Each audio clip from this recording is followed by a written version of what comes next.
প্রিয় শিক্ষার্থীবৃন্দ, কেমন আছো তোমরা? আশা করি ভালোই আছো।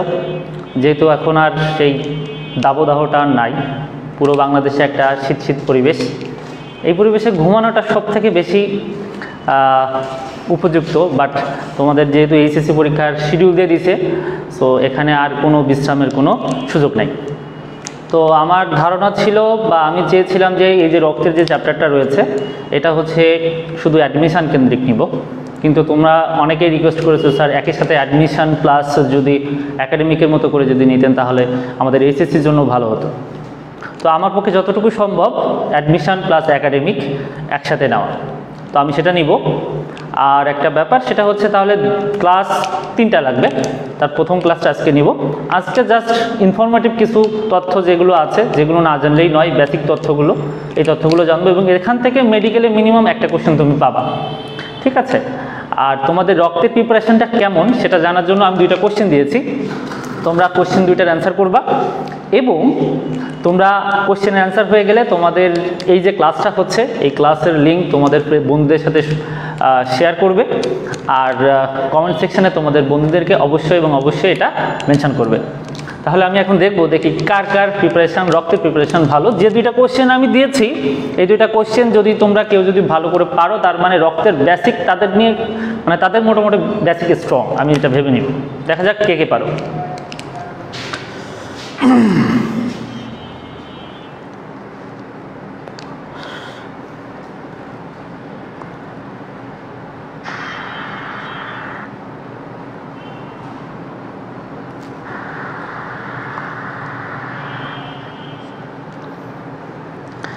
হ্যাঁ রেনু, অবশ্যই ভালো আছি, ওয়ালাইকুম আসসালাম।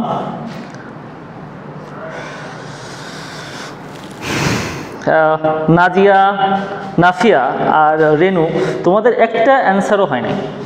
আমি এটা খুবই হতাশ, বিশেষ করে নাজিয়া, নাফিয়া, তুমি আমার অফলাইনের স্টুডেন্ট হওয়ার পরেও যে তুমি এই কোশ্চেনটা পারো না, এটা আমি খুবই আশ্চর্য হচ্ছি। আর রেনু, তোমার অ্যান্সারটাও হয় নাই। না, তাও হয় নাই। মৌসুমি না, হয় নাই। মৌসুমীর অ্যান্সারও হয় নাই। আচ্ছা, আমি কোশ্চেন দিলে কেউ পারে না কেন আমি বুঝলাম না। তার মানে কি তোমাদের রক্ত নিয়ে বেসিক ক্লিয়ার না? তাড়াতাড়ি তাড়াতাড়ি সবাই অ্যান্সার করো, যারা যারা আসছো। আমি দেখি কে কে অ্যান্সার করতে পারো। অনেক না, হয় নাই তোমার। মেহেদি হাসান, অনেক, তোমারও অ্যান্সার হয় নাই। তাড়াতাড়ি, 22 জন মতো আছো এখানে। এখানে কেউ কি সঠিক অ্যান্সার পারবা না? হ্যাঁ, গুড। উলফত দৃষ্টি, হ্যাঁ, তোমার অ্যান্সারটা আমি নিব। তোমার অ্যান্সারটা ঠিক আছে, ধন্যবাদ।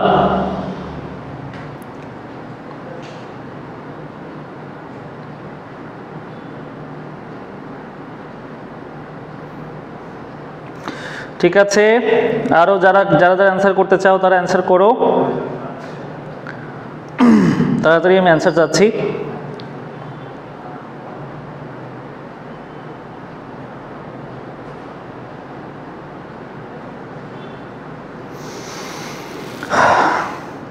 আর অ্যান্সার হয়ে গেলে তোমরা তোমাদের বন্ধুদেরকে মেনশন করো, এখনই মেনশন করো।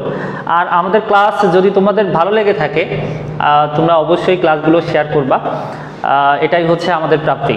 আর তোমরা যদি আমাদের ক্লাসগুলো শেয়ার করো তাহলে আমাদের একটু ভালো লাগে যে না, আমাদের ক্লাসগুলো ভালো হয়েছে, তাহলে আমরা আরও ভালো করে ক্লাস নেওয়ার জন্য আমরা আরও ট্রাই করবো আর কি। জিনিয়া, হ্যাঁ ঠিক আছে, জিনিয়াটা ঠিক আছে। মুন্সি, না, তোমার হয় নাই। অর্ণা, হয় নাই।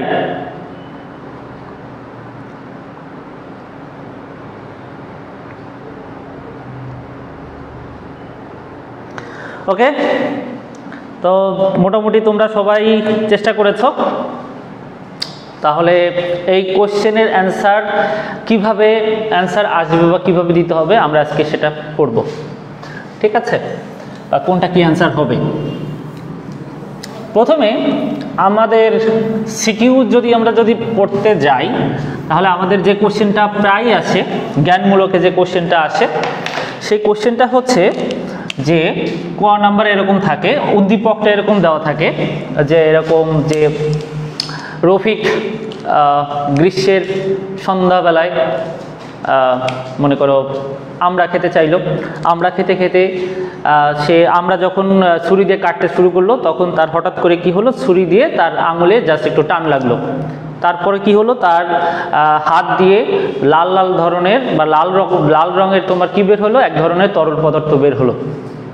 ঠিক আছে, এরকম একটা উদ্দীপক তোমার দিবে এবং এই উদ্দীপকের ক নাম্বারে থাকবে জ্ঞানমূলক কোশ্চেন থাকবে হচ্ছে যে রক্ত কাকে বলে। তোমরা তো তখন বিপদে পড়ে যাও, রক্ত কাকে বলে। তো দেখো রক্ত কাকে বলে এইটা যদি তুমি অ্যান্সার করতে যাও তাহলে আগে তোমাকে রক্ত সম্পর্কে একটা বেসিক ধারণা থাকতে হবে। ঠিক আছে, মনে করো এরকম একটা পাত্র থাকে, পাত্রে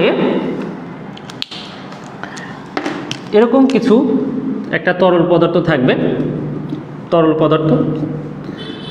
এই যে তরল পদার্থটা ভালো করে খেয়াল করো, এই তরল পদার্থটা অন্যান্য তরল পদার্থের থেকে একটু হচ্ছে গাঢ় এবং আঠালো, একটু কেমন আঠালো। ঠিক আছে, আঠালো জেলির মতো। ঠিক আছে, ঠিক আছে, তাহলে যে সকল তরল পদার্থ হচ্ছে জেলির মতো, তাহলে আঠালো জেলির মতো। ঠিক আছে, আচ্ছা, এবং এই যে তরল পদার্থ, এই তরল পদার্থের ভিতরে কিছু তোমার কি ভেসে থাকে, কিছু কণিকা ভেসে থাকে বা কোষ টাইপের কিছু অংশ এরকম ভেসে থাকে। তাহলে এগুলোকে আমরা বলতেছি হচ্ছে রক্ত কণিকা। ক্লিয়ার? বা কণিকা আমরা জাস্ট রক্ত বলার দরকার নেই, জাস্ট কণিকা। তাহলে এই যে পাত্রে যে তরল পদার্থ রয়েছে অন্যান্য তরল পদার্থ থেকে এই তরল পদার্থটা কেমন একটু আঠালো এবং কিসের মতো, জেলির মতো। এইটাকে বলা হচ্ছে রক্তরস। এটাকে বলা হচ্ছে কি রক্তরস। আর নিচে এই যে কণিকাগুলো রয়েছে এগুলোকে আমরা বলবো হচ্ছে রক্ত কণিকা। ঠিক আছে, তাহলে এটাগুলোকে আমরা কি বলবো, রক্ত কণিকা। এখন এই রক্ত কণিকা অদক্ষেপিত অবস্থায় অর্থাৎ নিচে জমা থাকে না, ঠিক আছে, বা উপরে মানে থাকে না, এটা হচ্ছে কি রক্তরসের ভিতরে কি অবস্থায় থাকে, ভাসমান থাকে। কি অবস্থায় থাকে, ভাসমান। ঠিক আছে, আর এই রক্তরস আর রক্ত কণিকা মিলে একত্রে সেম ধরনের কাজ করে, একটা নির্দিষ্ট কাজ করে। সেই জন্য এটাকে আমরা বলে থাকি হচ্ছে টিস্যু। সেই জন্য এটাকে আমরা কি বলে থাকি, টিস্যু। মনে থাকবে, সেই জন্য এটাকে আমরা কি বলে থাকি, টিস্যু। আর এই টিস্যুটাকেই আমরা কি বলি, রক্ত। এই টিস্যুটাকেই আমরা কি বলে থাকি, রক্ত। মনে থাকবে। তাহলে রক্ত কাকে বলে? তাহলে দেখো রক্ত কিন্তু এক ধরনের টিস্যু, যেটা কি কি দ্বারা গঠিত, যেটা হচ্ছে রক্তরস আর রক্তকণিকা দ্বারা গঠিত। এখন কোনটা কোথায় থাকে, এইটা রক্তরস হচ্ছে এক ধরনের আঠালো জেলির মতো এক ধরনের তরল পদার্থ। কিসের মতো, আঠালো জেলির মতো এক ধরনের তরল পদার্থ। আর এই রক্তকণিকা কোথায় থাকবে, এই রক্তরসে কি থাকবে, ভাসমান অবস্থায় থাকবে। ক্লিয়ার? তাহলে রক্ত কাকে বলে? তাহলে দেখো রক্ত এক ধরনের টিস্যু যেটা রক্তরস ও রক্তকণিকা দ্বারা গঠিত। এখানে রক্তরস কেমন, রক্তরস হচ্ছে আঠালো জেলির মতো তরল পদার্থ, আর রক্তকণিকা রক্তরসে কি অবস্থায় থাকে, ভাসমান অবস্থায় থাকে। মনে থাকবে তোমাদের। এই ছবিটা যদিও খুব একটা ভালো হয় নাই বা ইয়াটা ভালো হয় নাই, তোমরা এইভাবেই জাস্ট তোমাদের খাতায় লিখে রাখবা। তোমরা অনেকেই নোট করো, তো তোমরা যারা নোট করো তারা খাতায় এইভাবে একটু নোট করে রাখবা, মনে থাকবে। তাহলে দেখো রক্ত এক ধরনের টিস্যু যেটা রক্তকণিকা ও রক্তরস দ্বারা গঠিত। রক্তকণিকা রক্তরসে ভাসমান থাকে, আর রক্তরস একটা কি আঠালো জেলির মতো এক ধরনের তরল পদার্থ। ক্লিয়ার? এখন অবজেক্টিভে বিশেষ করে মেডিকেলে এবং এইচএসসিতে কিছু অবজেক্টিভ আসে। সেই অবজেক্টিভগুলো কি, আসলে রক্ত সম্পর্কে আসলে কি রক্তের বৈশিষ্ট্যটা এরকম টাইপের কিছু। তাহলে আসো আমরা এটা নিয়ে আমরা একটু আলোচনা করব। এখন আসো, যদি তুমি দেখো যে রক্তর চারিত্রিক বৈশিষ্ট্য নিয়ে যদি আমরা আলোচনা করি, রক্তের চারিত্রিক বৈশিষ্ট্য নিয়ে যদি আমরা আলোচনা করি, তাহলে প্রথম কথা হচ্ছে কি যে রক্ত আসলে আমাদের শরীরে কতটুকু পরিমাণে থাকে। ঠিক আছে, এখন দেখো রক্ত আমাদের শরীরের মোট যে ওজন, মোট ওজনের কত পার্সেন্ট থাকে, 8%। মোট থাকে কত পার্সেন্ট, 8%। এখন সেই অনুসারে কতটুকু থাকে, মানে অ্যামাউন্টে কত। তো একটু খেয়াল করো, আমাদের মেডিকেলে অ্যাভারেজ একটা মানুষ হিউম্যান, সেটা হতে পারে পুরুষ অথবা মহিলা, যাই হোক না কেন, অ্যাভারেজে আমরা 70 কেজি ধরে থাকি। অ্যাভারেজে কত ধরে থাকি? অ্যাভারেজে 70 কেজি বা 70 কেজি ধরে রাখি। তাহলে দেখো 70 কেজি যদি হয়, তাহলে যদি 8% যদি হয়, তাহলে কত বলো তো? 7 8 56, 5.6 লিটারের মতো আসতেছে। তাহলে এটা তো বায়োলজি, এটা তো আর ম্যাথ না যে একদম 5.6 থাকতে হবে। সেই জন্য আমরা একটা সীমানা করে দিই যে ঠিক আছে 5 থেকে 6 এই লিটারের ভিতরে থাকে এভারেজে। এখন মনে করে একটা বড় একটা মানুষ, তার কি 5 থেকে 6 লিটার থাকবে? নাকি একটা ছোট্ট একটা মানুষ, তার কি 5 থেকে 6 লিটার থাকবে? না। সেই জন্য আমরা কি করব, আমরা বলতেছি যে অ্যাভারেজে থাকে হচ্ছে কত? 5 থেকে 6 লিটার। মনে থাকবে অ্যাভারেজে কত থাকে? 5 থেকে 6 লিটার। আর তুমি যদি মানে এক্স্যাক্টলি যদি জানতে চাও যে এর কতটুকু আছে, সেক্ষেত্রে তোমাকে তার ওজন দিয়ে কত কি করতে হবে? 8% দিয়ে রাখতে হবে। ক্লিয়ার? ওকে, এবার আসো রক্তের প্রকৃতিটা কেমন। রক্তের প্রকৃতিটা আমাকে জানতে হবে। প্রকৃতি, এই প্রকৃতিটা হচ্ছে ঈষৎ ক্ষারীয়। এই ঈষৎ কথাটা কিন্তু খুবই তাৎপর্যপূর্ণ, ঠিক আছে? এই ঈষৎ কথাটা খুবই তাৎপর্যপূর্ণ। ক্ষারীয় মানে কি? 7-এর থেকে বেশি। কতটুকু পর্যন্ত? 14 পর্যন্ত, ঠিক আছে? তাহলে এটা হচ্ছে 7-এর থেকে কত বেশি, সেই জন্য আমাদের ঈষৎটা লাগবে। তাহলে এটা হচ্ছে ঈষৎ ক্ষারীয়। যদি অবজেক্টিভে যদি ক্ষারীয় থাকে এবং ঈষৎ ক্ষারীয় থাকে, সামনে আমি যখন দিব তখন তোমাকে কিন্তু শুধু ক্ষারীয় দেখালে হবে না, কি দেখাইতে হবে বলো তো? ঈষৎ কথাটা দেখাইতে হবে, অল্প একটু বেশি। সেক্ষেত্রে কত আসতেছে? 7.35 থেকে 7.45, ঠিক আছে? আর এটা যদি আমরা অ্যাভারেজ করি তাহলে কত আসতেছে? 7.4, ঠিক আছে? এটা হচ্ছে আমাদের জানতে হবে। তাহলে প্রকৃতিটা কেমন? তাহলে প্রকৃতিটা হচ্ছে ঈষৎ ক্ষারীয়, ঠিক আছে? আচ্ছা, এরপরে আমাদের যে জিনিসটা জানতে হবে যে এটা হচ্ছে স্বাদ কেমন। এখন দেখো এর স্বাদ কেমন আমি জানি, ঠিক আছে? কারণ ছোটবেলায় যখন আমার আঙুলে যখন কোনো জায়গায় কেটে যাইতো, তখন মা বলতো কি তাড়াতাড়ি ওটা খেয়ে ফেল, ঠিক আছে? তাহলে আমি তখন বিশ্বাস করতাম যে না, এটা হচ্ছে তাহলে আমাদের আবার রক্তে মানে শরীরের ভিতরে চলে যাবে। যদিও এটা হয় না, তারপরে একটু খেয়াল করো, তখন দেখতাম এটা হচ্ছে কেমন? নোনতা, ঠিক আছে? এটা আছে খাঁটি বাংলা ভাষা, এটা তুমি যদি বলো লবণাক্ততা, ঠিক আছে? এটা কেমন? লবণাক্ততা, মনে থাকবে? তাহলে স্বাদটা কেমন? স্বাদটা হচ্ছে লবণাক্ত। ওকে, যাক, তোমরা মোটামুটি ভালোই অ্যান্সার করতেছো। ওকে, আর তোমরা মেনশন দাও তোমাদের বন্ধুদের, ঠিক আছে? রেনু, অর্ণা, জিনিয়া, প্রিয়ন্তী, ধন্যবাদ। তোমরা আমার সাথে সাথে যে অ্যান্সার করতেছো এর জন্য ধন্যবাদ। ওকে, এখন আসো এইটা কেন লবণাক্ত। দেখো লবণ কয় ধরনের আছে? লবণ কিন্তু 2 ধরনের লবণ আছে, একটা হচ্ছে জৈব লবণ, একটা হচ্ছে অজৈব লবণ। কোশ্চেন আসে যে এই যে লবণ, হ্যাঁ মেডিকেলে কোশ্চেন আসে কিন্তু, যে এই যে লবণাক্ততা, এই লবণটা আসলে কিসের জন্য? হ্যাঁ, এটা আসলে কিসের জন্য? এটা জৈব লবণের জন্য নাকি অজৈব লবণের জন্য? এখন পরীক্ষার সময় কেন জানি আমাদের মাথায় আইনস্টাইন ভর করে, বুঝতে পারছো?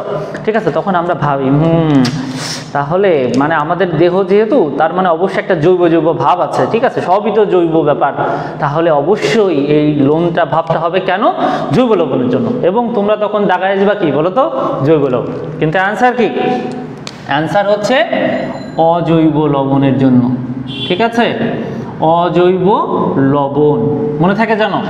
এই কোশ্চেনটা খুবই খুবই খুবই খুবই ইম্পর্টেন্ট এবং এটা তোমাদের ভুল যায়।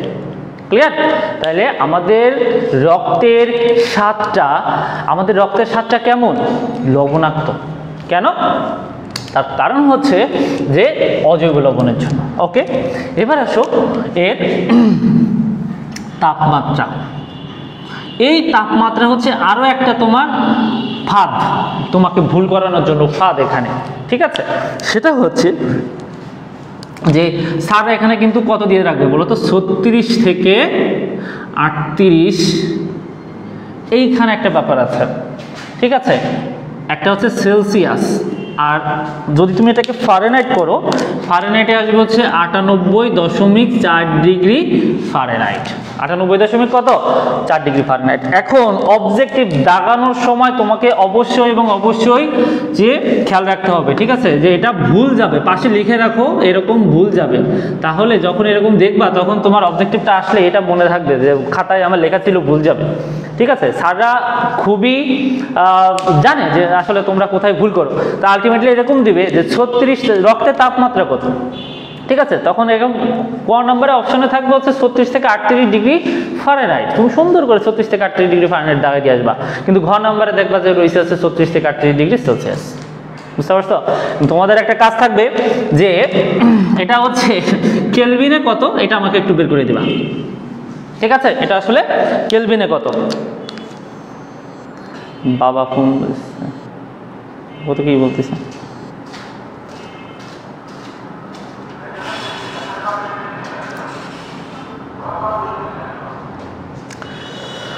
ওকে।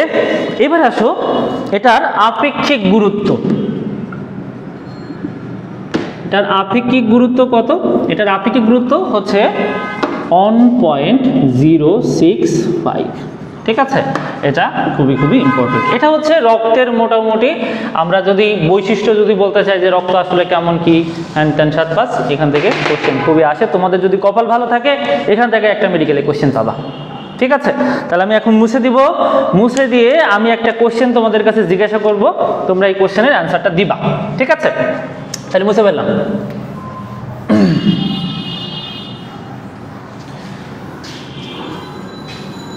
আমি জানি এগুলো আসলে মনে রাখা বা পড়াটা খুবই বোরিং, কিন্তু এই বোরিং কাজটাই যারা করতে পারবে তারাই আলটিমেটলি হাসিটা হাসতে পারবে, ঠিক আছে।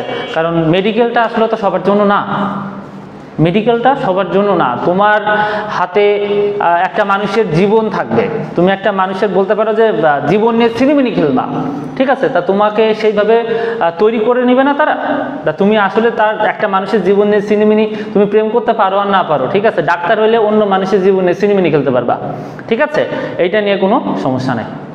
তাহলে তুমি এই যে একটা মানুষের জীবন নিয়ে সিনেমিনি খেলতে পারবা, তো তার জন্য তোমাকে অবশ্যই যোগ্য হতে হবে, সেই জন্য তোমাকে এই জিনিসগুলো তোমাকে পারতে হবে, ঠিক আছে। না পেরে তুমি এই যে কাজটা করতে পারবে না, ঠিক আছে, মেডিকেলে চান্স পাবে না। তো যাই হোক, আমরা এরপরে আসো যে আমরা যে জিনিসটা পড়বো সেটা হচ্ছে রক্ত।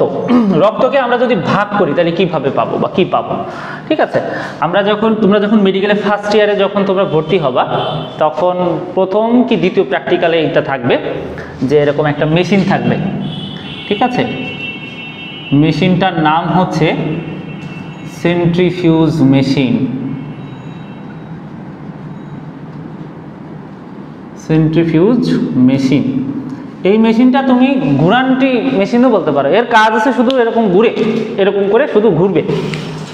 এটার বাংলাদেশি ভার্সন আছে একটা, তুমি এরকম তুমি যদি মার্কেটে যাও, ঠিক আছে, যারা হচ্ছে মুরগি কিনতে গেছো, ঠিক আছে, তো মুরগি কিন্তু ওই যে পোলট্রি মুরগি কিন্তু একটা হচ্ছে টাইনা চামড়া ছিলে দেয়, আরেকটা হচ্ছে দেখবে একটা ঘুরান্টি মেশিনে দেয়, ঠিক আছে।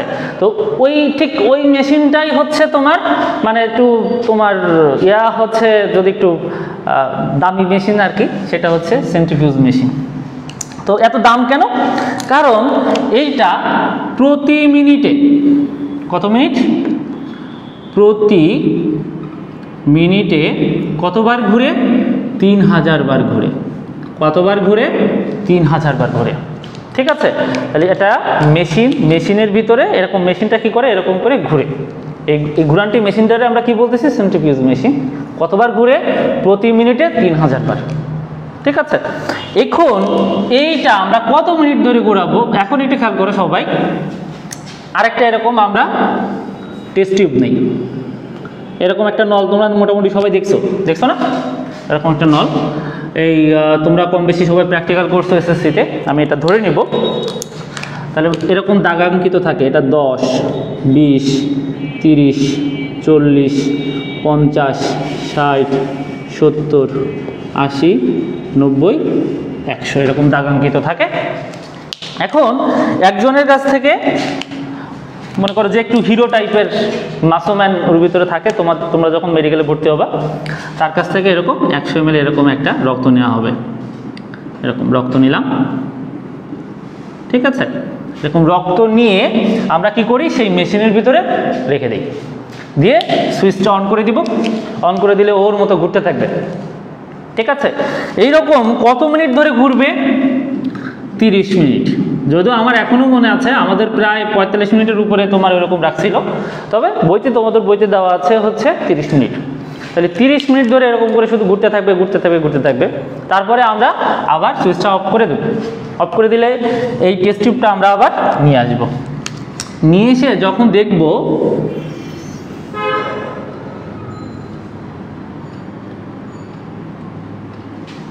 তখন আমরা দেখতে পাবো নিচে এইখানে যে 45 পর্যন্ত যে দাগ কাটাটা ছিল এই পর্যন্ত হচ্ছে লাল, ঠিক আছে। আর উপরের 100 পর্যন্ত অর্থাৎ কত, এখানে এই পর্যন্ত কত বলো তো? 55, ঠিক আছে। 55%, আর এটা হচ্ছে 45%। এটা হচ্ছে হলুদ। আর হলুদ কালার তো আমার নাই, সেই জন্য সবুজ দিয়ে মনে করো এরকম হলুদ কালার, ঠিক আছে। তাহলে এই যে হলুদ কালার, এই হলুদ কালারটাকে আমরা বলবো হচ্ছে রক্তরস। আর এই যে 45% লাল, এখানে কি রয়েছে? রক্তকণিকা। ক্লিয়ার? এখানে কি রয়েছে? রক্তকণিকা। এখন যদি আরেকটু ভালো করে যদি তুমি দেখো,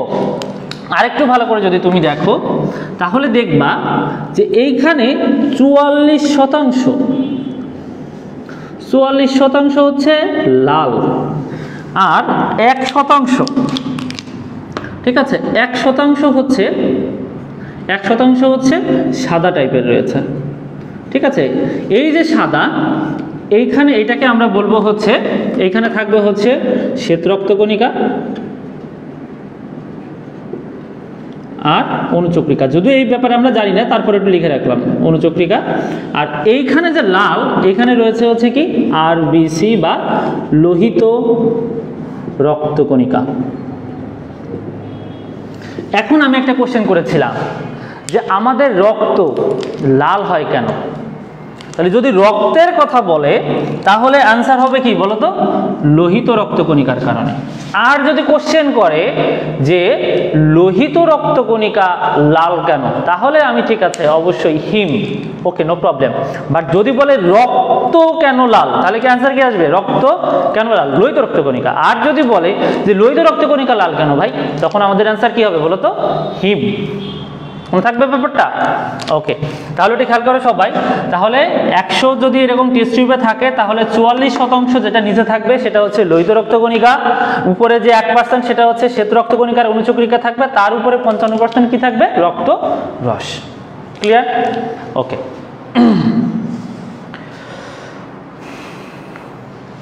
তাহলে আমরা যদি রক্তকে যদি আলাদা করে ভাগ করি, খেয়াল করো সবাই, তাহলে রক্ত, তাহলে দেখো রক্তের দুইটা অংশ পাবো আমরা। কয়টা অংশ পাবো? দুইটা অংশ পাবো।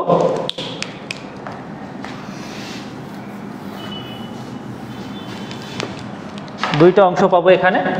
একটা হচ্ছে একটা হচ্ছে রক্তরস, আর একটা হচ্ছে রক্তকণিকা, ঠিক আছে। এখন রক্তরস আমরা পাচ্ছি হচ্ছে 55, আর রক্তকণিকা হচ্ছে 45%। ক্লিয়ার?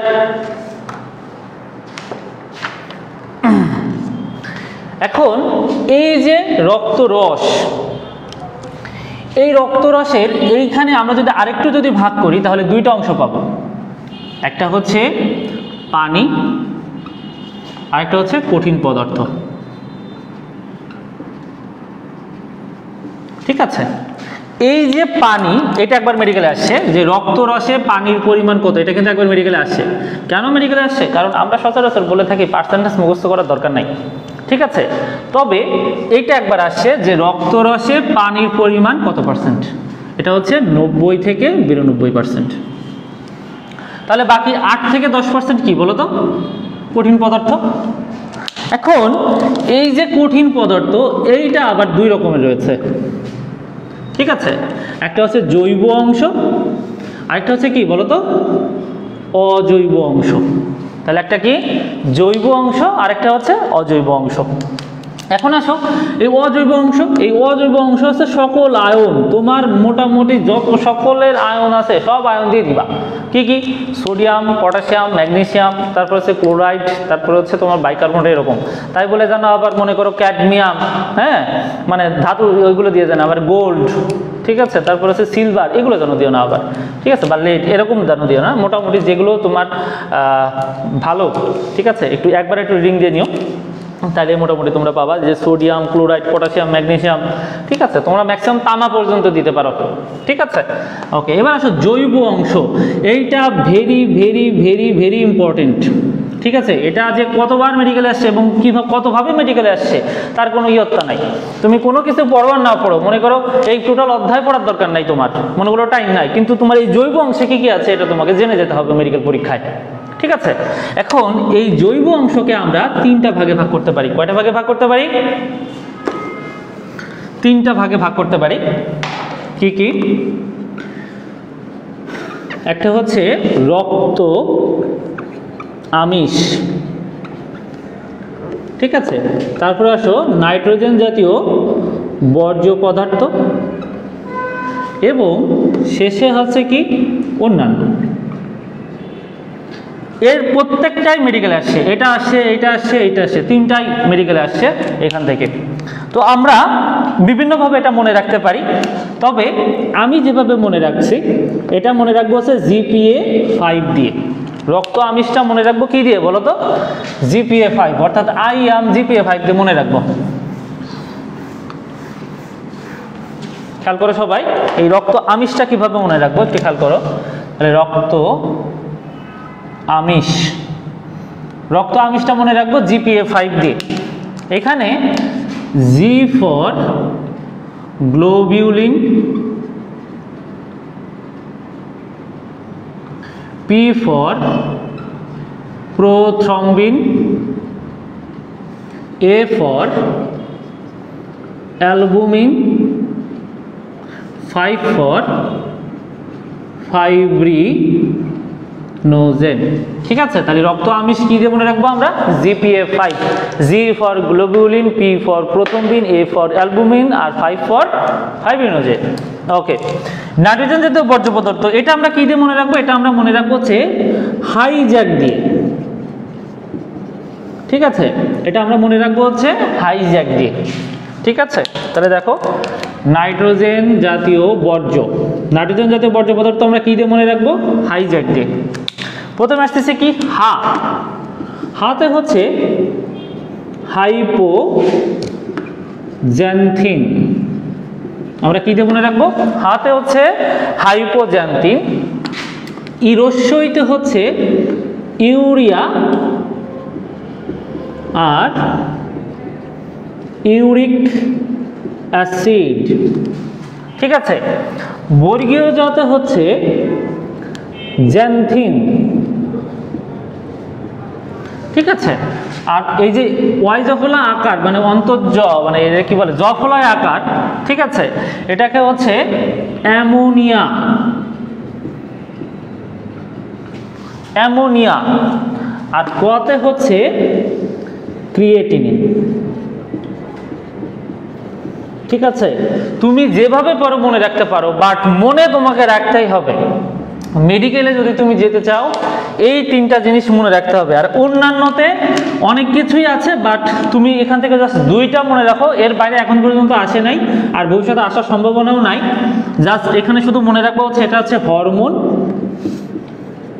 এটা হচ্ছে হরমোন আর অ্যান্টিবডি। কোশ্চেন একবার আসছিল, প্রত্যেকটা একবার করে আসছিল যে রক্তরাশের নিচের কোনটি রক্তরাশে থাকে? তাহলে রক্তরাশে থাকে হরমোন আর অ্যান্টিবডি। আবারও বলতেছি যে তুমি কিছু পড়ো আর না পড়ো, এই জৈব অংশে কি কি থাকে, দয়া করে এইটা অবশ্যই এবং অবশ্যই তোমাদের এটা মুখস্থ রাখতে হবে। তাহলে জৈব অংশ আমরা কিভাবে মনে রাখবো, রক্ত আমিষ যেটা, এই রক্ত আমিষের আবার ইংলিশ দিলে তোমরা পারো না। রক্ত আমিষ হচ্ছে প্লাজমা প্রোটিন,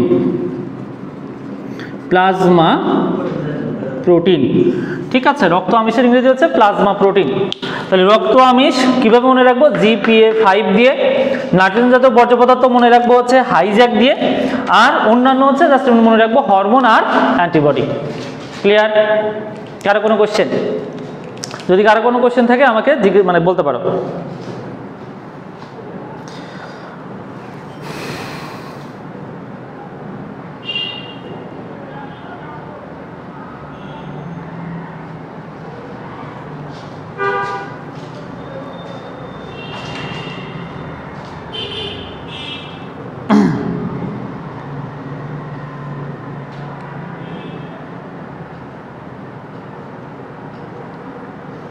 ওকে,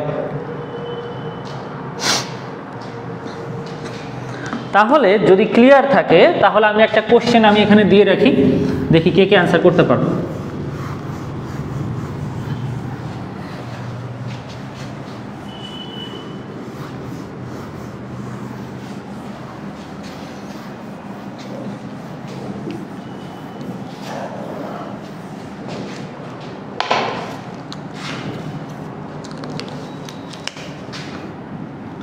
এটা ব্লাঙ্কও হইতে পারে, দুইটা অ্যান্সার হতে পারে, তিনটা অ্যান্সার হতে পারে, আবার তোমার একটা অ্যান্সার হতে পারে, ঠিক আছে। এটা আমি আবারও বলি, ব্লাঙ্ক হতে পারে, একটা অ্যান্সার হতে পারে, দুইটা অ্যান্সার হতে পারে, তিনটা অ্যান্সারও হতে পারে, ঠিক আছে। তাহলে আসো,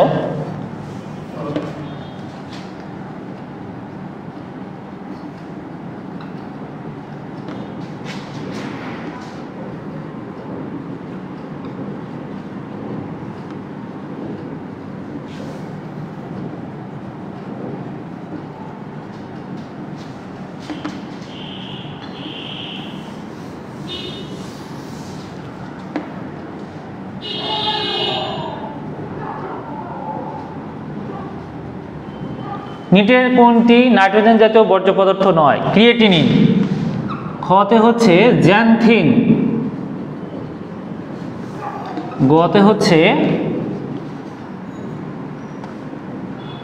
অ্যামোনিয়াম, আর ঘতে হচ্ছে অ্যামোনিয়া। আমাকে এক্ষুনি জানাও, আমি দেখবো দেখি কে সবার আগে অ্যান্সার করতে পারে। এখন আসো, আমরা এখন পড়বো হচ্ছে রক্তকণিকা নিয়ে। রক্তকণিকা, ঠিক আছে। রক্তকণিকা, তিন ধরনের রক্তকণিকা রয়েছে। কয় ধরনের রক্তকণিকা রয়েছে? তিন ধরনের। একটা হচ্ছে লোহিত রক্তকণিকা, লোহিত রক্তকণিকা, শ্বেত রক্তকণিকা আর অনুচক্রিকা, ঠিক আছে। তাহলে এটা খেয়াল করো সবাই। তাহলে দেখো, আচ্ছা অ্যান্সার কেউ কি দিয়েছো? বাহ, কেউ অ্যান্সার দেয় নাই। এই তাড়াতাড়ি অ্যান্সার করো সবাই। দিয়েছে? আমি তো পাইতেছি না।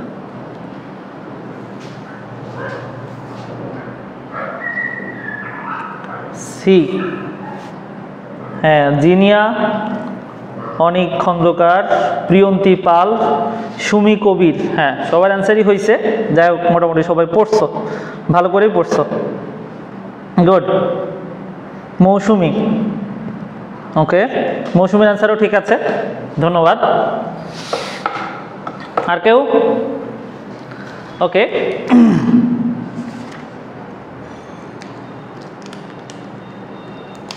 এখন আসো লোহিত রক্তকণিকা।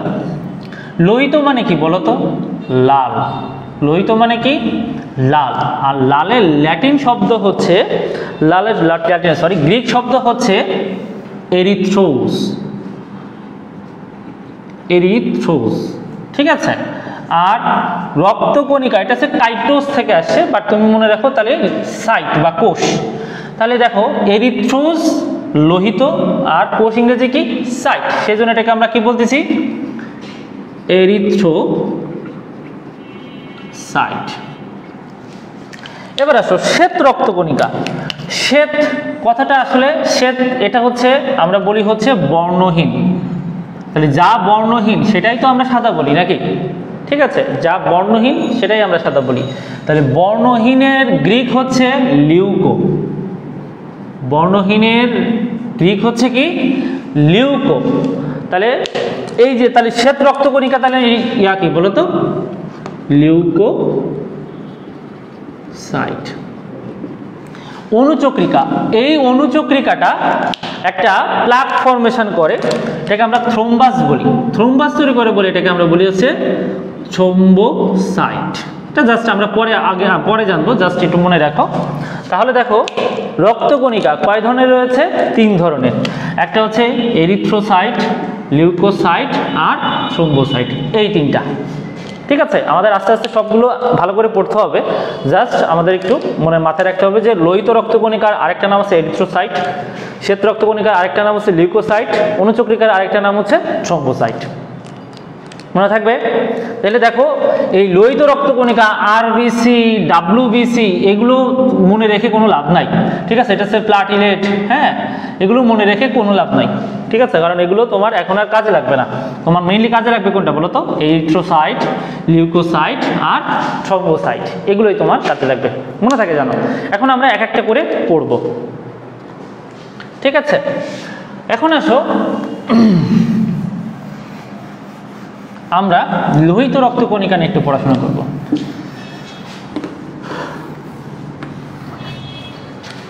ওকে, তাহলে প্রথমে আসতেছে হচ্ছে লোহিত রক্তকণিকা। এই যে লোহিত রক্তকণিকা, এই লোহিত রক্তকণিকা মনে করো এটা হচ্ছে একটা অস্থি, হ্যাঁ, অস্থি তো আমি আঁকাইতে পারি না, মনে করো এটা হচ্ছে অস্থি।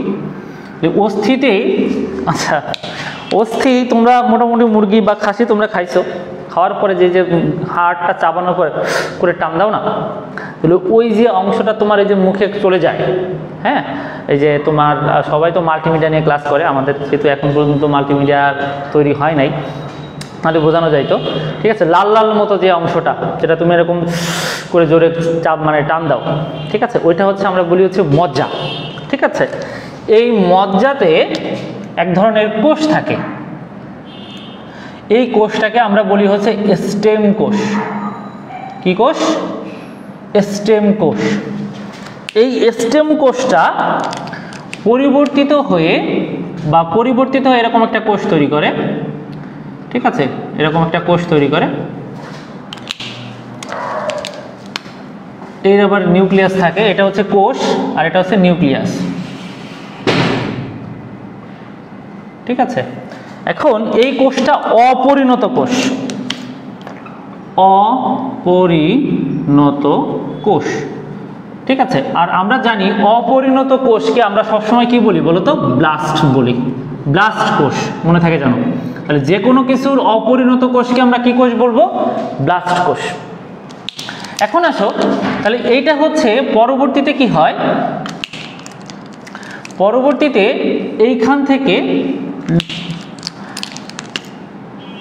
নিউক্লিয়াসটা বাইরে চলে আসে, নিউক্লিয়াসটা কি করে বাইরে চলে আসে, আর এইখানে থাকে শুধুমাত্র এরকম কোষটা থেকে যায়, ঠিক আছে, এরকম কোষটা থেকে যায়। তাহলে এইটাকে আমরা বলতেছি হচ্ছে লোহিত রক্তকণিকা বা এরিথ্রোসাইট। তাহলে এটাকে আমরা কি বলতেছি, লোহিত রক্তকণিকা বা এরিথ্রোসাইট। সাইট মানে হচ্ছে পরিণত কোষ, ঠিক আছে, যার পাশে দেখবা সাইট সেটা হচ্ছে পরিণত কোষ, আর এখানে আছে কি ব্লাস্ট কোষ। তাহলে তাহলে এটার নাম কি বলতো, এরিথ্রোব্লাস্ট। তাহলে এইটাকে যার রয়েছে তাকে আমরা কি বলবো বলতো, এরিথ্রোব্লাস্ট, ঠিক আছে, তাহলে এটা খেয়াল করো সবাই। তাহলে লোহিত রক্তকণিকাটা উৎপন্ন হচ্ছে কিভাবে একটু খেয়াল করো। তাহলে লোহিত রক্তকণিকা উৎপন্ন হচ্ছে যে আমাদের যে অস্থিমজ্জা রয়েছে, সেই অস্থিমজ্জা এক ধরনের কোষ আছে, কোষটার নাম হচ্ছে কি বলতো, স্টেম কোষ। এই স্টেম কোষটা একটু পরিবর্তিত হয়, পরিবর্তিত হয়ে তখন আমরা তাকে কি বলতেছি, সেটাকে আমরা কি বলতেছি, এরিথ্রোব্লাস্ট কোষ, যার কিনা কি রয়েছে বলতো, নিউক্লিয়াস রয়েছে। কিছু সময় পরে যখন এটা আরো পরিণত হয় তখন এইখান থেকে কি বের হয়ে যাচ্ছে বলতো, নিউক্লিয়াসটা বের হয়ে যাচ্ছে। নিউক্লিয়াসটা বের হয়ে বাকি অংশটুকু থেকে যাচ্ছে। এখন এই যে থেকে যাচ্ছে, এখন এটা হচ্ছে কি পরিণত কোষ। এই পরিণত কোষের এটাকে আমরা কি বলতেছি, সাইট। তার মানে একটু খেয়াল করো সবাই, অপরিণত কোষ, তাহলে তোমার এখানে সাফিক্স কি দিব, ব্লাস্ট। পরিণত কোষ সাফিক্স কি দিব বলতো, সাইট। মনে থাকে জানো, তুমি বায়োলজি জাস্ট একটু বুঝে বুঝে পড়লে দেখবে যে তোমার বিরক্তি লাগবে না। ঠিক আছে, অনেকেই বলে যে না বায়োলজি আমার বিরক্তি লাগে, বিরক্তি লাগে। ব্যাপারটা হচ্ছে এটা যেহেতু সায়েন্স, তার মানে এখানে বুঝে পড়ার কিছু ব্যাপার আছে। নাহলে এটা কমার্সে থাকতো বা আর্টসে থাকতো, তাই না? সায়েন্সে দিছে কেন, নিশ্চয়ই এখানে কিছু বোঝার ব্যাপার আছে। তুমি ফিজিক্স বুঝতে পারতেছো, কেমিস্ট্রি বুঝতে পারতেছো, তারপরে ম্যাথ বুঝতে পারতেছো। কেন? কারণ তুমি সূত্রগুলো জানো। তোমার বায়োলজিরও তো কিছু সূত্র আছে, তুমি বায়োলজির সূত্রগুলো যদি তুমি জানতে বা জানো তাহলে দেখবা জিনিসটা বোরিং লাগে না। তুমি ম্যাথের একটা সূত্র না পড়ে, ম্যাথের যে প্রত্যেকটা অধ্যায়ের যে সূত্র আছে, সূত্র না পড়ে অঙ্ক করো তো কেমন বুঝতে পারো বা কেমন বোঝা যায় একটু দেখো তো। তো যাই হোক, আমরা এই জিনিসগুলো একটু জানবো। ব্লাস্ট মানে কি, অপরিণত কোষ, আর সাইট মানে কি, পরিণত কোষ। ক্লিয়ার? তাহলে দেখো, যখন ইমম্যাচিউর ছিল, স্টেম কোষ থেকে যখন তৈরি হবে তখন আমরা এটাকে বলবো এরিথ্রোব্লাস্ট।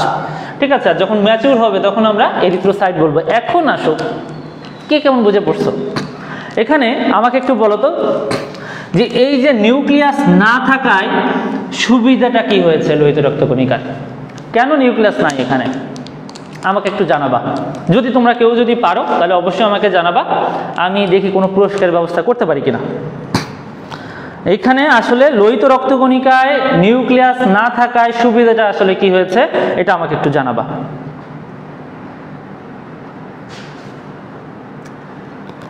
ক্লাস শেষ না, কেবল শুরু। আজকে প্রচুর ক্লাস নেব, মিনিমাম 1-1.5 ঘন্টা তো হবেই, 2 ঘন্টাও হইতে পারে।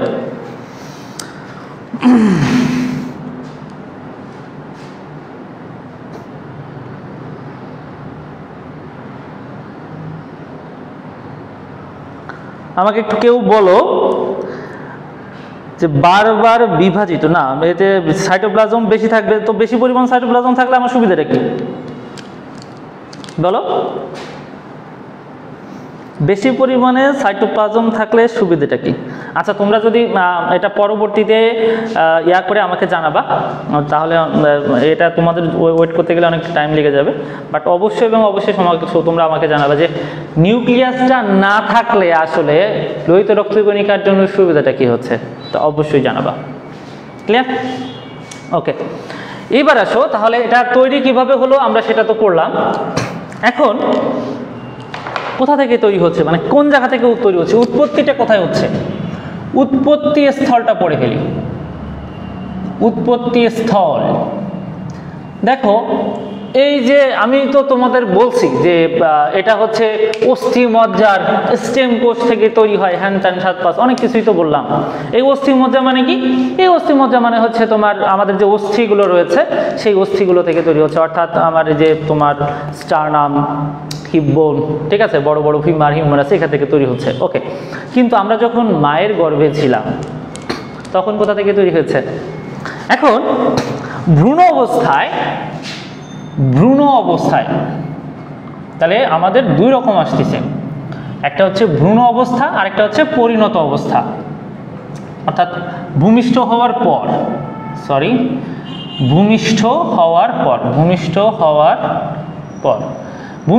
পর এটা তো অস্থিমজ্জা, এটা নিয়ে কারো কোনো কোশ্চেন নেই, আমরা একটু আগে পড়লাম অস্থিমজ্জা।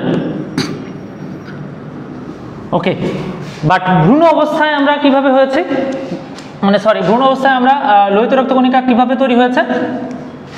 একটা হচ্ছে ভ্রূণ অবস্থায়, একটা হচ্ছে প্রাথমিক, একদম প্রথমে আমরা যখন এই যে কোষ ছিলাম, কোষ এরকম টিস্যু ছিলাম তখন। আরেকটা হচ্ছে মাধ্যমিক পর্যায়ে, অর্থাৎ পরবর্তীতে। প্রাথমিক অবস্থায় এটা হচ্ছে যে কুসুম থেকে তৈরি হতো। কুসুমথলি। আর কুসুমথলির পরে যখন আমার বিভিন্ন অঙ্গ প্রত্যঙ্গ হওয়া শুরু করলো তখন মেইনলি তৈরি হচ্ছিল যকৃৎ থেকে। মেইনলি কোথা থেকে? যকৃৎ থেকে। আবার কোথাও কোথাও দেওয়া আছে প্লীহা আর প্লীহাও দেওয়া আছে কোথাও কোথাও। নেটে কাজ করতেছে না তো, আমার এখানে তো ইয়া অবস্থায় আছে।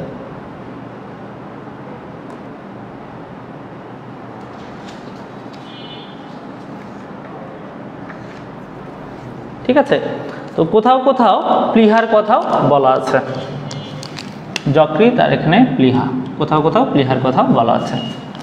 এখন আসো পরিমাণ কতটুকু থাকবে? পরিমাণ, তাহলে আমরা কোথা থেকে তৈরি হয় পড়েছি, ঠিক আছে। এখন আসো কতটুকু থাকবে, পরিমাণটা পড়ে ফেলি। ঠিক আছে, এটা আমরা পরিমাণটা পড়ে ফেলি। পরিমাণটা বিভিন্ন জায়গায় বিভিন্ন রকমের, স্ত্রী দেহে একরকম, পুরুষ দেহে একরকম, শিশুদের একরকম, আর ভ্রূণ দেহে একরকম। ঠিক আছে, স্ত্রী দেহে কত? স্ত্রী দেহে হচ্ছে 44 থেকে 49 লক্ষ প্রতি ঘন মিলিমিটারে। আর পুরুষ 49-এর পরে কত? 50, আর 50-এ এখানে 44 রয়েছে, তার মানে কত? 54 লক্ষ। মনে রাখবা, ঠিক আছে। এরপর আছে 54-এর পরে কত আসতেছে? 60 থেকে 70 লক্ষ। তারপরে আসে 60-এর পরে কত? 70-এর পরে কত? 80 থেকে কত লক্ষ? 90 লক্ষ। তাহলে এইভাবে একটু মিলাই পড়ার চেষ্টা করবা, তাহলে এটা মনে থাকবে। তাহলে স্ত্রী দেহে কত? স্ত্রী দেহে হচ্ছে 44 থেকে 49, এটা হচ্ছে 50 থেকে 54, 60 থেকে 70, 80 থেকে 90। তোমরা যদি একটু মনে রাখো তাহলে এখানে 9 রয়েছে, 9তে হচ্ছে 90, 90 থাকলে অ্যান্সার করবা। 100-তে রয়েছে 60, 60 থাকলে অ্যান্সার করবা। ঠিক আছে, আর পুরুষের কত? 50, তাহলে স্ত্রীদের একটু কম থাকবে, সেটা আছে 49, এটা আছে তাহলে 44 থেকে 49, আর এটা আছে 50 থেকে 54 লক্ষ। এটা একটু মনে রাখবা, ঠিক আছে। এটা কিন্তু পরীক্ষায় আসে, ঠিক আছে। তবে অ্যাভারেজে যদি বলে যে অ্যাভারেজে কত, যে আসলে যদি তোমার মনে করে যে না, যে লোহিত রক্তকণিকা কণিকা প্রতি ঘন মিলিমিটারে কত থাকে, সেক্ষেত্রে তোমাকে অ্যান্সার করতে হবে 50 লক্ষ অ্যাভারেজ। ঠিক আছে, যদি এরকম উল্লেখ না থাকে স্ত্রী দেহে কত থাকে, পুরুষ দেহে কত থাকে, শিশুদের কত থাকে, ভ্রূণ কত থাকে, এরকম যদি উল্লেখ না থাকে তাহলে সেক্ষেত্রে আনসার দিবা কত? 50 লক্ষ। ক্লিয়ার? এখন এই 50 লক্ষের কম থাকতে পারে, 50 লক্ষের কিছু কিছু ক্ষেত্রে কি হতে পারে? বেশি থাকতে পারে, হ্যাঁ কিনা? তাহলে দেখো 50 লক্ষের যদি 25% কম থাকে, কত পার্সেন্ট কম? 25% কম থাকে, তার মানে কি রক্তটা কি অল্প হয়ে গেল না? তাহলে এটাকে আমরা বলবো হচ্ছে রক্ত অল্পতা। এটাকে আমরা বলবো হচ্ছে রক্ত অল্পতা, বা এটাকে আমরা বলতে পারি রক্ত স্বল্পতা। ঠিক আছে, বা এটাকে আমরা বলতে পারি রক্ত শূন্যতা। আর ইংরেজিতে আমরা এটাকে বলতে পারি অ্যানেমিয়া। ঠিক আছে, ঠিক আছে। মিয়া সাফিক্সটা আমরা রক্তের ক্ষেত্রে, লোহিত রক্তকণিকার ক্ষেত্রে বা রক্তের ক্ষেত্রে আমরা ব্যবহার করি মিয়া সাফিক্সটা। এখন আসো যদি বেশি হয়, 25% বেশি, কত পার্সেন্ট? 25%। 25%, তোমাদের বইতে দেওয়া আছে 65 লক্ষ, তো এটাও বলতে পারো 65 লক্ষ। দেখলে দেখবা যে 50%-এ 25% বের করলাম, 25%-এর সাথে 50 লক্ষ যোগ দিয়ে দেখবা প্রায় 63 লক্ষ মতো আসে। তো আমরা ধরলাম 65 লক্ষ। 65 লক্ষ বা 50 লক্ষর থেকে যদি 25% বেশি হয়, তাহলে বেশি মানে কি? পলি। তাহলে পলি, কোষ ইংরেজি কি? সাইটো, তাই তো? তাহলে পলি সাইথে। আর মিয়া সাফিক্সটা আমরা রক্তে, লোহিত রক্তকণিকার ক্ষেত্রে ইউজ করি। তাহলে এটাকে আমরা কি বলবো? পলি সাইথে মিয়া। পলি মানে বেশি। তাহলে দেখো অ্যাভারেজে কত ধরি আমরা? 50। তাহলে 50-এর থেকে যদি 25% যদি কম হয়, তখন আমরা তাকে বলবো হচ্ছে রক্ত অল্পতা, রক্ত স্বল্পতা, বা রক্ত শূন্যতা, বা অ্যানিমিয়া। আর যদি 25% যদি বেশি হয়, তখন আমরা তাকে কি বলবো বলো তো? পলিসাইথেমিয়া। মনে থাকবে? ওকে, এখন আসো এরপরে যে আমাদের যে জিনিসটা জানতে হবে যে এত লোহিত রক্তকণিকা যে আমরা পড়তেছি, লোহিত রক্তকণিকা আসলে কেমন, এর বৈশিষ্ট্যটাকে একটু আমাকে একটু যদি বলতেন। ঠিক আছে, এখন আসো এর বৈশিষ্ট্যটা আমরা একটু পড়ে ফেলি। এর বৈশিষ্ট্যটা হচ্ছে, প্রথম কথা হচ্ছে এর রং কেমন, লাল। ঠিক আছে, তারপরে কিসের মতো, চাকতির মতো। তারপরে আসো উভ অবতল, উভ অবতল বা এটা আবার দ্বি অবতলও আসে, দ্বি অবতল। তোমরা লেন্স দেখছো না, তাহলে দেখো এই একটা অবতল অংশ, ঠিক আছে, আর এই একটা অবতল অংশ। তাহলে দেখো ভালো করে খেয়াল করো, এই যে দুইটা অবতল অংশ এরকম তোমার থাকে। তাহলে দেখো তাহলে এটা উভ অবতল, দেখো এইটাও একটা অবতল রয়েছে, এইটাও আছে অবতল, সেই জন্য বলতেছে কি যে লোহিত রক্তকণিকা কিসের মতো, উভ অবতল। তাহলে সেক্ষেত্রে কি দাঁড়াচ্ছে বলো তো, মাঝের অংশটা কেমন, মাঝের অংশটা পাতলা, আর পরিধিটা কেমন, পরিধিটা কেমন দেখো, পরিধি কেমন, পুরু। তাহলে পরিধিটা কেমন, পুরু। ক্লিয়ার? তারপরে দেখো 4 নম্বর যে বৈশিষ্ট্য এখানে হচ্ছে নিউক্লিয়াস বিহীন, আরেকটা হচ্ছে হিমোগ্লোবিন যুক্ত। এটা হচ্ছে হিমোগ্লোবিন যুক্ত। তাহলে এই 5টা বৈশিষ্ট্য তোমাকে অবশ্যই এবং অবশ্যই মনে রাখা লাগবে। তাহলে প্রথমে কি, এটা হচ্ছে লাল, তারপরে কিসের মতো, চাকতির মতো, উভ অবতল বা দ্বি অবতল, মাঝের অংশটা কেমন, পাতলা, প্রাচীরটা কেমন, পুরু। তারপরে আসতেছে কি যে নিউক্লিয়াস বিহীন আর হিমোগ্লোবিন যুক্ত। এই 5টা বৈশিষ্ট্য, এটা কিন্তু ম্যাট কোশ্চেন যে নিচের কোনটি লোহিত রক্তকণিকার বৈশিষ্ট্য নয়। এইবার আসো দেখো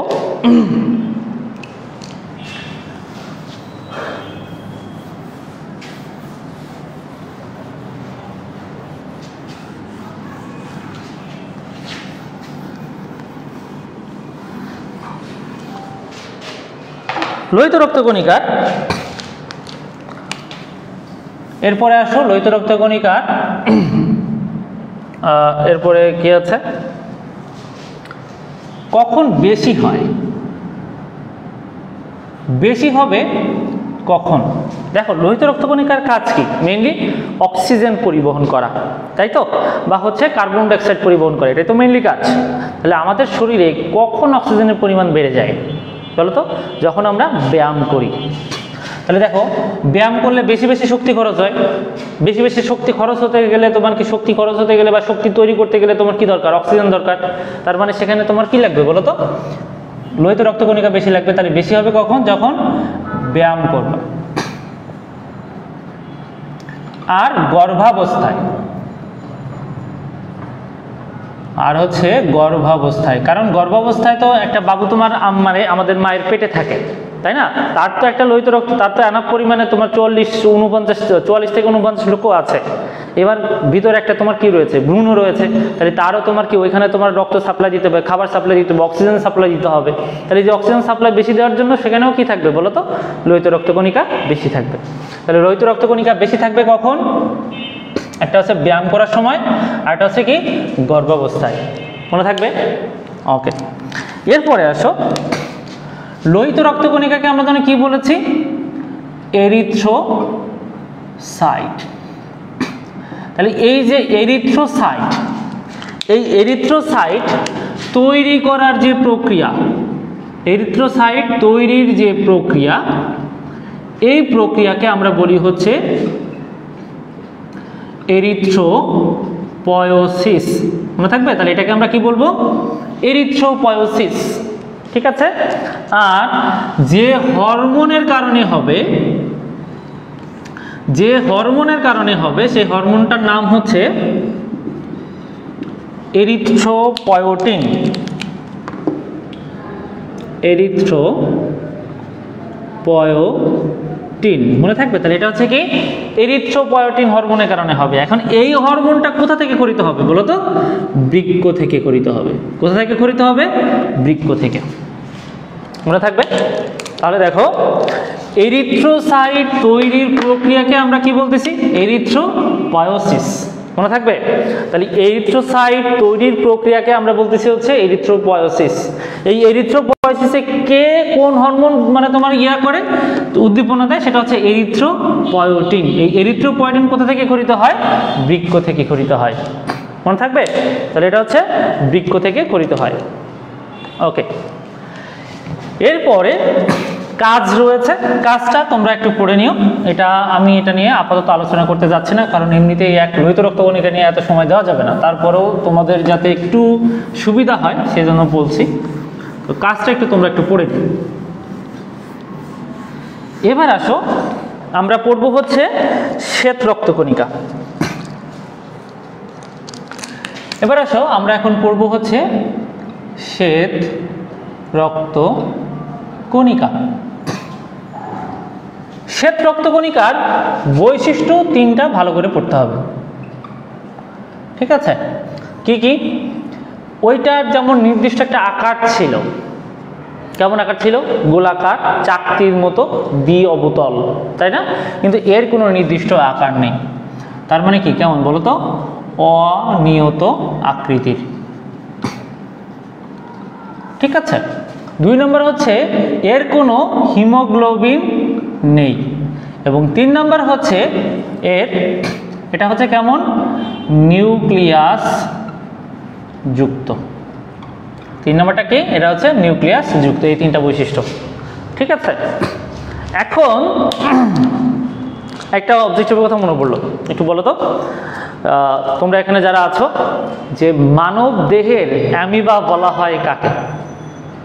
তাহলে কি বললাম? মানব দেহের অ্যামিবা বলা হয় কাকে? এই কোশ্চেনের অ্যান্সারটা যে পারবে একটু তাড়াতাড়ি দ্রুত অ্যান্সার করো, ঠিক আছে? আচ্ছা, এখন আসো এর পরিমাণ। এর পরিমাণ প্রতি ঘন মিলিমিটারে এক এক বইতে এক এক রকমের দেওয়া আছে। তোমাদের এই এডিশনে যেটা দেওয়া আছে প্রতি ঘন মিলিমিটারে 4000 থেকে 11000, 4000 থেকে 11000, অ্যাভারেজে করো 7500 প্রতি ঘন মিলিমিটারে। এখন আসো লোহিত রক্তকণিকা আর শ্বেত রক্তকণিকাকে যদি আমরা মানে যদি করি, মানে তোমার অনুপাত যদি করি, তাহলে তোমাদের লেটেস্ট যে এডিশনের বইটা রয়েছে 600:1। পরবর্তী এডিশনে যা দেওয়া থাকবে সেটাই অ্যান্সার করতে হবে, বাট আপাতত অ্যান্সার হবে 600:1। এইখানে তোমরা একটু মাথায় রাখবা, স্যাররা যে কাজটা করে, যে চালাকিটা করে, আগে শ্বেত রক্তকণিকা দেয়, পরে লোহিত রক্তকণিকা দেয়। সেক্ষেত্রে তোমার অ্যান্সার কী হবে বলো তো? 1:600। তোমরা অবশ্যই এবং অবশ্যই এটা মাথায় রাখবা যে আসলে কোশ্চেনে দেওয়া আছে কি লোহিত রক্তকণিকা ইস্টু শ্বেত রক্তকণিকা, নাকি শ্বেত রক্তকণিকা ইস্টু লোহিত রক্তকণিকা। যেভাবে আসে সেভাবে সুন্দর করে অ্যান্সার করবা, মনে থাকবে? ওকে ওকে, এখন আসো এই যে শ্বেত রক্তকণিকা, এই শ্বেত রক্তকণিকা কেমন বলো তো? নিউক্লিয়াস যুক্ত। এটা একটু মাথায় রাখতে হবে। শ্বেত রক্তকণিকা কেমন? নিউক্লিয়াস যুক্ত। এখন এই যে শ্বেত রক্তকণিকা, এটাকে আমরা 2টা ভাগে ভাগ করতে পারি। কয়টা ভাগে ভাগ করতে পারি? 2টা ভাগে ভাগ করতে পারি। এটা প্রথমে এটা একটু মাথায় রাখতে হবে। সেটা হচ্ছে একটা মাত্র নিউক্লিয়াস থাকবে এবং ভিতরে কোনো দানাদার সাইটোপ্লাজম থাকবে না। সাইটোপ্লাজম দানাদার থাকবে না। আরেকটাই হচ্ছে নিউক্লিয়াস একটা না, অনেকগুলো খণ্ড বিশিষ্ট এরকম নিউক্লিয়াস থাকবে। এরকম অনেক খণ্ড বিশিষ্ট নিউক্লিয়াস থাকবে, 2টা 3টা 5টা এরকম, ঠিক আছে? আমি এরকম করে দিয়ে রাখলাম, ঠিক আছে? এবং এইখানে কি থাকবে? দানাদারও থাকবে, এরকম সাইটোপ্লাজম এরকম দানাদার থাকবে, ঠিক আছে? তাহলে দেখো শ্বেত রক্তকণিকা কয় রকমের রয়েছে? 2 রকম, ঠিক আছে? একটা হচ্ছে অদানাদার, আরেকটা হচ্ছে দানাদার। ঠিক আছে, এখন আসো দানা। এই দানাটার ইংরেজি শব্দ হচ্ছে গ্রানিউলস। গ্রানিউলস, গ্রানিউলস মানে হচ্ছে দানা। তাহলে দেখো সাইট মানে কোষ, তাহলে যে কোষে দানা আছে সেই কোষটাকে আমরা কি বলবো বলো তো? তাহলে দানা হচ্ছে গ্রানিউলস, কোষ মানে হচ্ছে সাইট। কোষ মানে কি? সাইট। তাহলে দেখো তাহলে দানাদার কোষকে আমরা কি বলবো তাহলে বলো তো? গ্রানুলোসাইট। তাহলে এটাকে আমরা কি বলবো? গ্রানুলোসাইট। মনে থাকবে? এবার আসো ল্যাটিন শব্দ আগে একদিন পড়ে দিয়েছিলাম, ল্যাটিন শব্দ এ বা এ মানে হচ্ছে না। ঠিক আছে, তাহলে এখানে কি দানাদার আছে? না। তাহলে এটার নাম কি তাহলে বলো তো? তাহলে এটার নাম হচ্ছে গ্রানুলোসাইট। এটা যেন মাথায় থাকে। তাহলে দেখো তাহলে একটা হচ্ছে, তাহলে দেখো শ্বেত রক্তকণিকা কয় রকমের আছে? শ্বেত রক্তকণিকা হচ্ছে 2 রকমের আছে।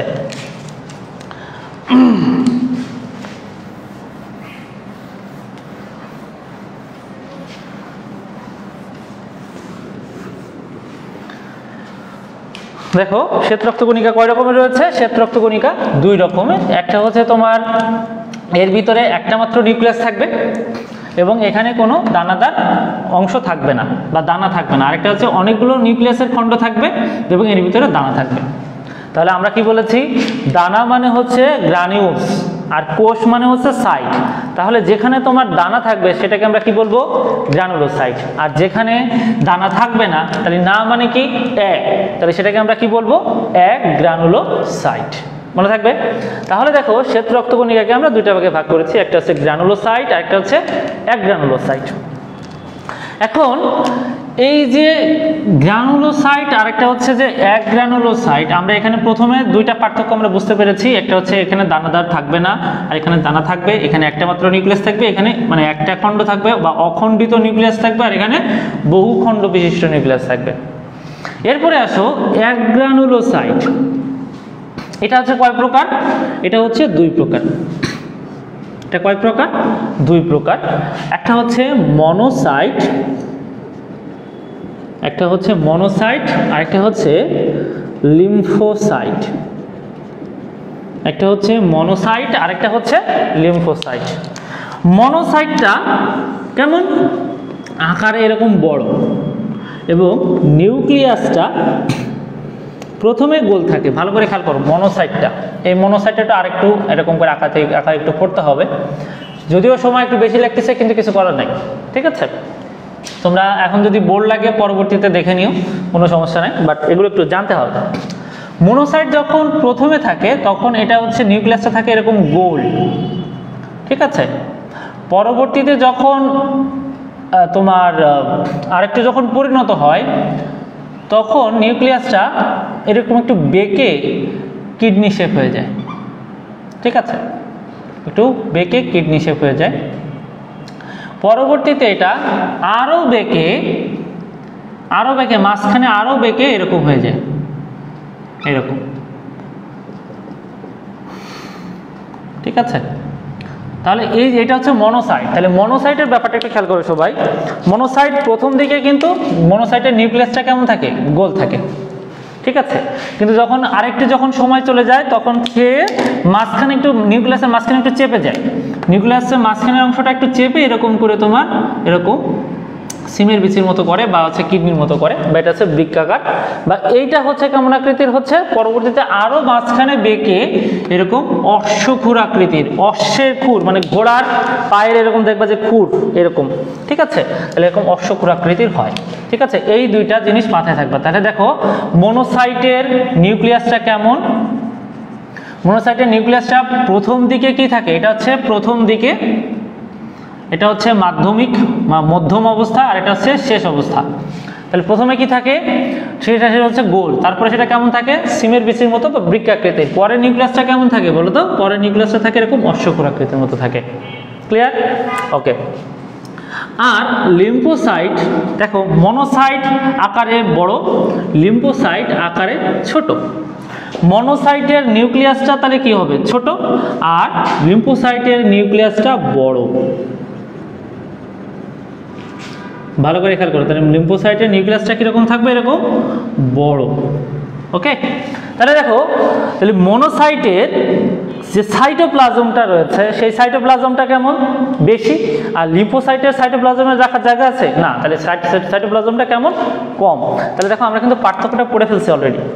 সেটা হচ্ছে কি, মনোসাইটের কোষ আকারে বড়, লিম্ফোসাইটের কোষ আকারে ছোট। মনোসাইটের মানে নিউক্লিয়াসটা কেমন, ছোট, লিম্ফোসাইটের নিউক্লিয়াসটা বড়। মনোসাইটের সাইটোপ্লাজমের পরিমাণ বেশি, লিম্ফোসাইটের সাইটোপ্লাজমের পরিমাণ কম।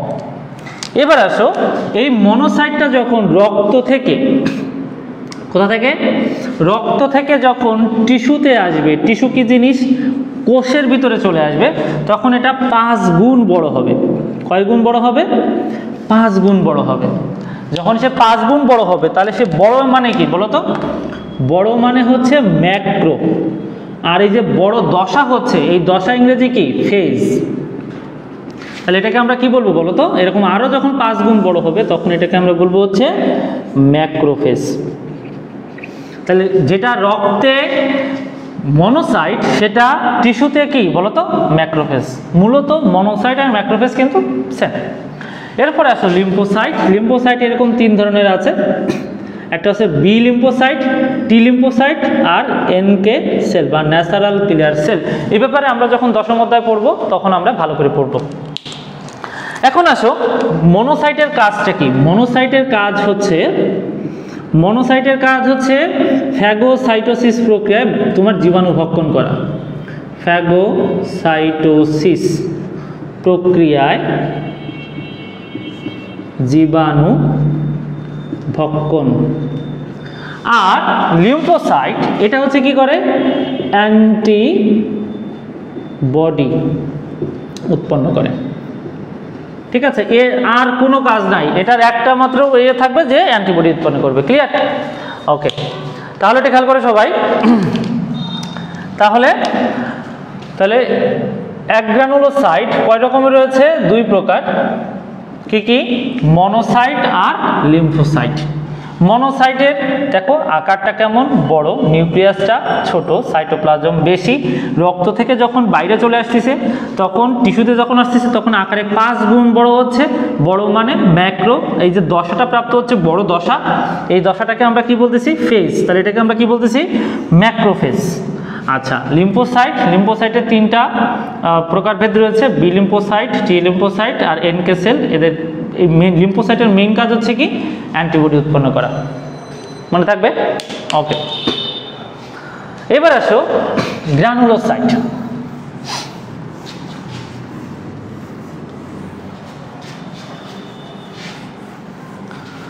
গ্রানুলোসাইট এইটাকে মেইনলি আমরা বিভিন্ন রঞ্জকে রঞ্জিত করা যায়, তার উপরে এটাকে ভাগ করছিলাম আমরা।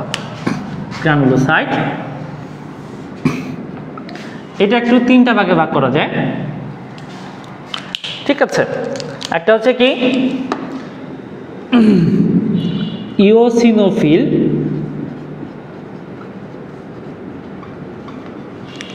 বেজোফিল আর নিউট্রোফিল। এখন আসো, এই গ্রানুলোসাইটকে খেয়াল করো সবাই। এই যে গ্রানুলোসাইট, এই গ্রানুলোসাইট হচ্ছে লিশম্যান রঞ্জকে রঞ্জিত হয়। কি বললাম, লিশম্যান রঞ্জকে রঞ্জিত হয়। দেখো, ল্যাটিন শব্দ ইওসিনো, ল্যাটিন শব্দ ইওসিনো মানে কি, ল্যাটিন শব্দ ইওসিনো মানে হচ্ছে অ্যাসিড। বেজ, বেজ মানে কি বলতো, ক্ষার। আর নিউট্রোফিল কথাটা আসছে নিউট্রাল বা নিরপেক্ষ থেকে। ভালো করে খেয়াল করবে সবাই। তাহলে কথাগুলো কোথা থেকে আসছে, ল্যাটিন শব্দ ইওসিনো, ইওসিনো মানে হচ্ছে অ্যাসিড, বেজোফিলের বেজো মানে হচ্ছে ক্ষার, নিউট্রোফিল মানে কোথা থেকে আসছে, নিউট্রাল থেকে আসছে। তাহলে এটা খেয়াল করতে সবাই।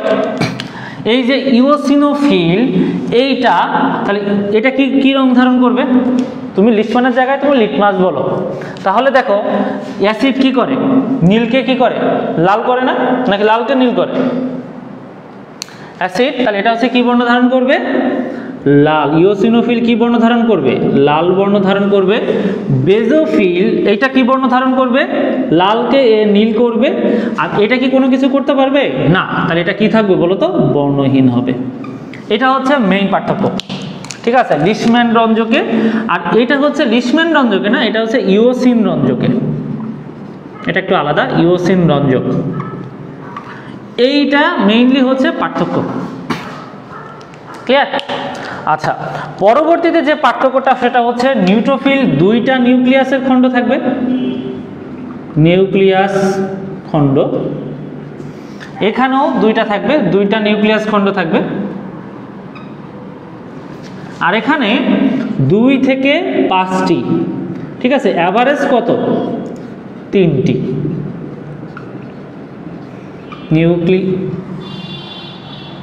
সরি, এইখানে হচ্ছে দুইটা থাকবে। নিউট্রোফিল হচ্ছে তোমার 2 থেকে 5টি, অ্যাভারেজে কয়টি? 3টি নিউক্লিয়াস খণ্ড থাকবে। ক্লিয়ার? ওকে, এবার আসো এই যে ইওসিনোফিল, বেজোফিল আর নিউট্রোফিল। নিউট্রোফিলের কাজ হচ্ছে ফ্যাগোসাইটোসিস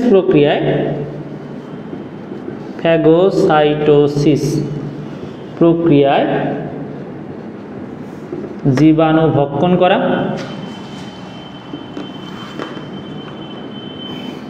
ঠিক আছে?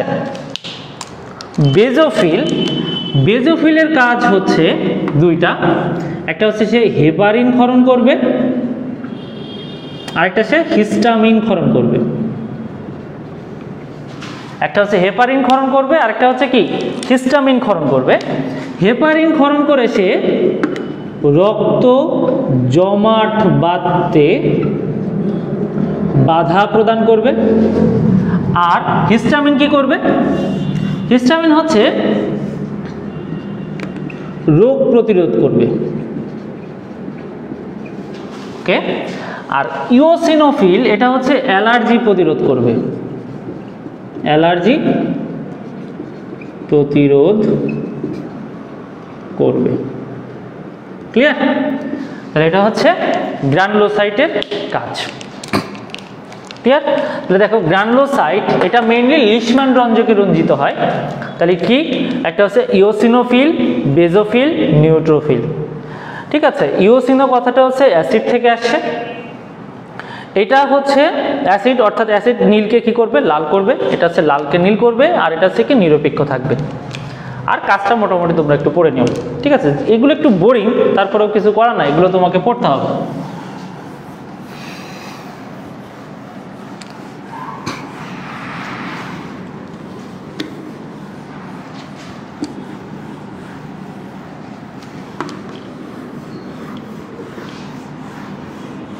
এরপরে আসো, আমরা এখন পড়বো হচ্ছে অণুচক্রিকা। অণুচক্রিকা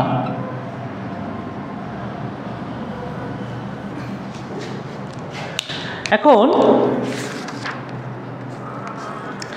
এই অণুচক্রিকা একটু খেয়াল করো সবাই। এইখানে যখন এই যে মনে করো মজ্জা ছিল, মজ্জা, এই মজ্জায় স্টেম কোষ তো ঠিক আছে, বাট এটা পরিবর্তিত হয়ে এরকম বড় একটা কোষ তৈরি করে। এই কোষে নিউক্লিয়াসটা এরকম বড় থাকে, সেই জন্য এটার নাম হয় হচ্ছে মেগা। নিউক্লিয়াস মানে কি? ক্যারিওন, সেই জন্য এটাকে আমরা বলি মেগা ক্যারিওসাইট।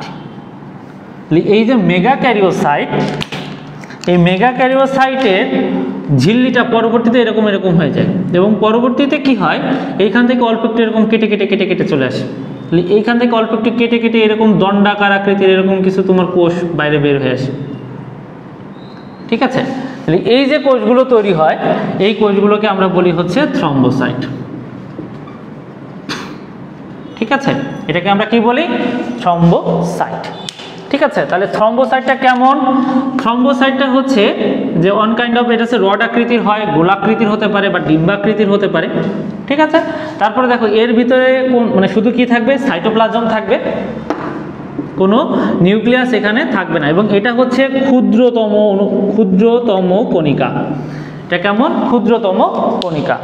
এবং আরো একটা কথা, এখানে এই যে কোষঝিল্লি, এই কোষঝিল্লিতে থাকবে হচ্ছে গ্লাইকোপ্রোটিন। কি থাকবে? গ্লাইকোপ্রোটিন, মনে থাকবে? তাহলে এখানে কি থাকবে? গ্লাইকোপ্রোটিন। আচ্ছা, এবার এর পরিমাণ কত থাকবে? এর পরিমাণ হচ্ছে 1.5 লক্ষ থেকে 4 লক্ষ। ঠিক আছে, এর পরিমাণ থাকবে 1.5 লক্ষ থেকে 4 লক্ষ। আচ্ছা, এবার আসো এর কাজটা খুব ইম্পর্টেন্ট। এর কাজ আমরা একটু অন্যভাবে পড়ি। সেটা আমরা কিভাবে পড়ি? সেটা হচ্ছে প্লাক ফ্যাক্টরির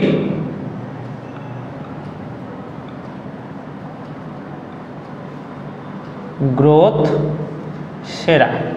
ঠিক আছে, এটা আমরা পড়ি হচ্ছে প্লাক ফ্যাক্টরির গ্রোথ সেরা।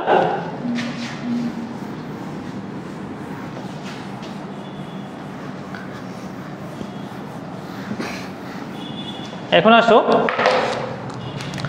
প্লাকটা কি জিনিস? প্লাক, এটা দিয়ে কিভাবে মনে রাখবো? প্লেটিলেট প্লাক সৃষ্টি করে। তাহলে এটা হচ্ছে প্লেটলেট প্লাক সৃষ্টি করে। ফ্যাক্টরি হচ্ছে, এটা হচ্ছে ক্লটিং ফ্যাক্টর ক্ষরণ করে।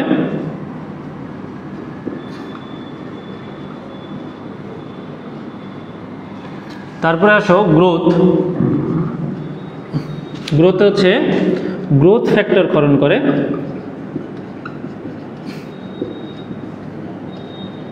হচ্ছে গ্রোথ ফ্যাক্টর ক্ষরণ করে এবং সেরাতে সেরোটোনিন ক্ষরণ করে। ক্লিয়ার? তাহলে আমাদের এই চারটা সুন্দর করে মনে রাখতে হবে। এটা ম্যাথ কোশ্চেন মেডিকেল পরীক্ষায় খুব আসে। মোটামুটি রক্তের যে বোরিং পার্টটা রয়েছে, সেই বোরিং পার্টটা কিন্তু আজকে শেষ করে ফেললাম। আশা করি নেক্সট দিন থেকে খুবই মজা মজা করে পড়া যাবে, কারণ এই জিনিসটা আমার নিজেরও তত ভালো মানে লাগে না, তারপরেও তোমাদের পড়তে হবে এবং খুব ভালো করে পড়তে হবে। তোমরা যদি এটা পড়ে ফেলো তাহলে মোটামুটি তোমাদের রক্তের অর্ধেক কাজ শেষ। ঠিক আছে, তো আমি আশা করব তোমরা আজকে যে অবজেক্টিভগুলো আমি এখান থেকে বলে দিলাম, অবজেক্টিভগুলো অবশ্যই পড়বা। আর নেক্সট ক্লাসে আমরা মোটামুটি বেসিক নিয়ে আলোচনা করব। মোটামুটি এইচএসসি পরীক্ষায় যেগুলো আসে, যেগুলো বোঝা লাগে, সেগুলো নিয়ে আমরা আরও ভালো করে আলোচনা করব। ঠিক আছে, আনটিল দেন সবাই ভালো থাকো, সুস্থ থাকো, টাটা।